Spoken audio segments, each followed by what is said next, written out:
Candy got to see evidence of that. So did Shannon Alvarado. A lot of people got to see the evidence of that. Well, I get assaulted over things that literally never happened. God, my back is killing me. The message on the front cover of this is somebody messaging me about Shannon Alvarado.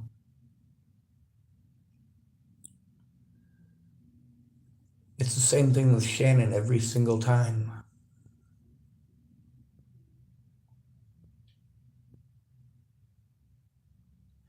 She doesn't care about the abuse at all. She's not going to focus on that.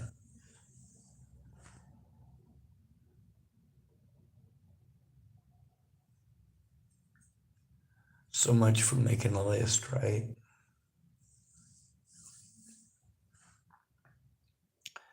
So let's talk about the difference between Shannon Alvarado and Natalie Bollinger. We'll add Maddie Bow to this too, because she's pretty important.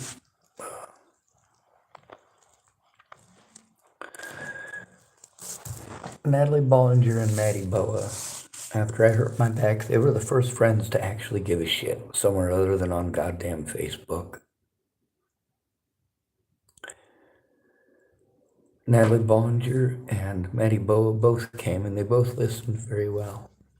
Maddie Boa was a lot more talkative. She wanted to talk about her and her situation. She wanted to talk about Mackenzie Chapman. She wanted to talk about her relationship with Alicia. You know, Natalie Bollinger, she told me about her personal stuff too. But when it was important to listen, she listened. No joke. No interruptions. And when I told her, hey, this is the help that I need, she listened without interrupting, so she knew what was going on. And she knew that the help that I was asking for is the help I need. And when she promised to do those things, she did them. When she said that she was going to come and see me to help me fill out job applications there in Virginia, guess what she did? She showed up. And she helped me to send that. It was on Craigslist, by the way. I actually got a reply back from them, but I didn't know it. I didn't find that out until after Natalie was killed. That was for PetSmart, I think.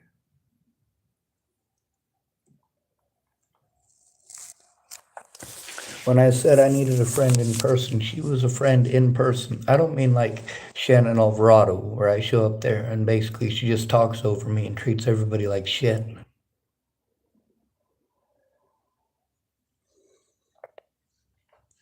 Shannon Alvarado, every time I told her to leave me alone, what does she do? Makes accounts to come and harass me. Asked people to leave me alone, they didn't. They take that as their cue to bully me more, to harass me more, to be assholes more. I just wanted to be left alone.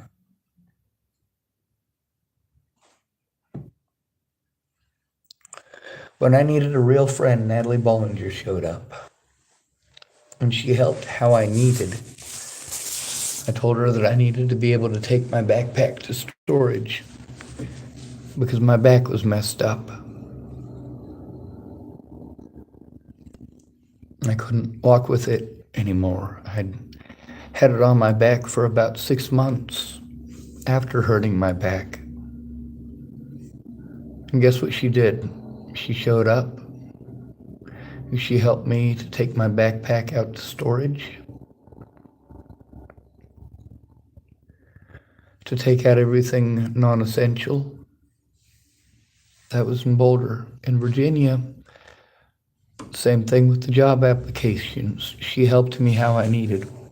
How did Shannon Alvarado help me? By making empty promises, by wasting my time. We get this person on here who obviously cares enough to troll and bull. So what do? Hide user on this channel. See, if I don't do what Shannon Alvarado wants, what's she gonna do? She's gonna get angry with me and tell me what a horrible person I am, huh? Natalie Bollinger, she was actually my friend, where Shannon Alvarado never was. She pretended to be. And that doesn't feel good, especially when you need a friend to help turn in abuse. Shannon Alvarado's pretending like she's going to help turn in that abuse. And no matter what, she just makes shitty excuses because she doesn't want to help. She just wants my attention. I do need her help. I need her to tell the truth.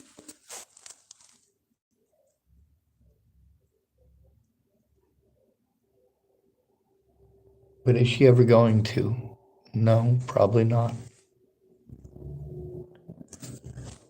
It took literally years for her to admit to her drinking and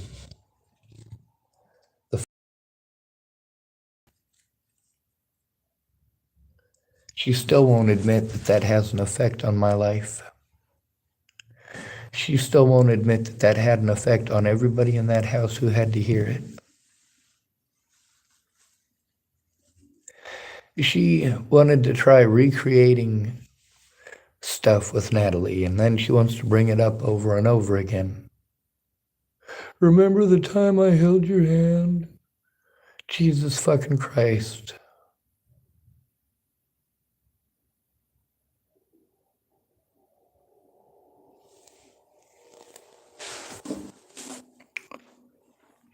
No, we're not going to try recreating shit that happened with Natalie as some sort of nostalgia bullshit.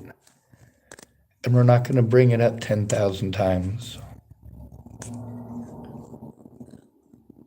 Oh, somebody finally popped up something on here political-wise that I can stand behind. Free Palestine from Hamas. I agree. But that's not what this channel's about, is it?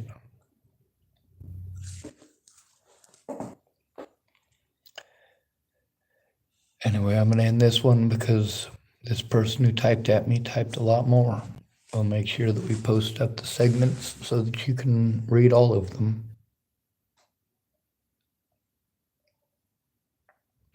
Obviously, Shannon Alvarado doesn't care what I have to go through. When I was in Virginia, and I had my car stuck in the road, my phone was broken, I was out of money, severely dehydrated. Natalie was still my friend.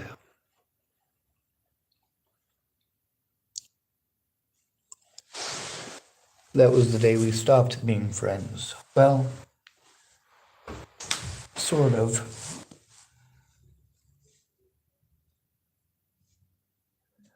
When I was stuck in the middle of the road outside of her mom's house, trying to explain how fucked up that phone was, and my car broke down, like right at the wrong place for it to break down. I was overwhelmed. I just needed a friend to talk to. Natalie kept wanting to talk to me, and it was important. But every time she was going, Tim Beeson would call up and start threatening to blow his head off again.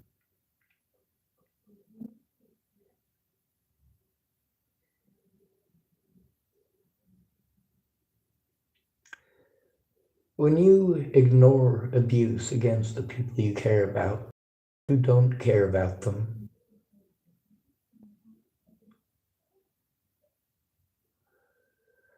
when Natalie Bollinger stopped being my friend, that didn't mean that I stopped caring about her. But I sure as shit wasn't going to drive all the way across the country to see her again. The first time I drove all the way across the country for anybody. I've never been further east than Kansas before that trip, and I never wanted to. But I had a lot of friends on the East Coast, and I didn't plan on just seeing Natalie. I planned on seeing a lot of people who had been bugging me to go see him. This person wants to know who I support. Well, this ain't got nothing to do with Palestine or Hamas. Although I did call it.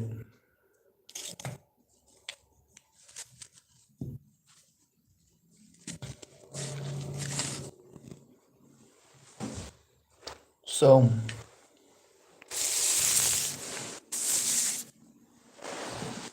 Natalie Bollinger, did she make a bunch of accounts to harass me and all that bullshit? She might have been the one doing that. I know that at least 2 of her boyfriends took part in it. Like, why don't you just leave me the fuck alone? Hey, Natalie, if you don't want people telling the truth about you, then maybe you shouldn't slander their name. When you slander their name and they're being fucking assaulted, yeah, you can go ahead and play victim all you want. I let Natalie know I was being assaulted after we stopped being friends. We stopped being friends over me having a broken phone and a broken car and getting stuck in the fucking road while dehydrated, overwhelmed, and fucking broke. I had no support network.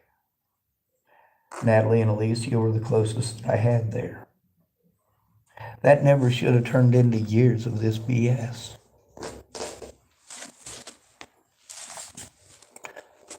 Now let's talk about the hell that I've gone through. See, for over a year before Natalie was killed, at any point in time, she could have taken the situation seriously and asked these people to stop. Would have been that fucking easy. But she didn't. Instead, she pretended like I was a stalker, like I was making everything up, and treated me completely like hell. I went to my friends. They couldn't even show me the simplest shit that they knew how to do. I couldn't make it work. Finally, after Natalie was killed, that's when somebody taught me how to take a screenshot. And nobody wants to fucking look at them unless they can twist it into something that it ain't, to make an extra dollar off of my fucking abuse. My abuse. While you say that Natalie is the victim, she's not my victim though, is she? Of course she isn't. I am her victim and her friend's victim. You can see how her and her friends were stalking my stalking my Facebook page for over a year before she was killed. And none of you, and none of my friends, none of my family gave 2 shits. They didn't care that I was being assaulted. They couldn't take the time to hear it. Because when a male is abused, you make excuses that he just needs to let it go every single time. Yusuf typed, hey, my phone died. I didn't hear it, so are you better? No, I'm not better, dude. Why the hell would I be fucking better? Nobody's lifted a goddamn finger to put a stop to this abuse. In order to put a stop to it, you have to fucking help turn it in. Jesus goddamn Christ.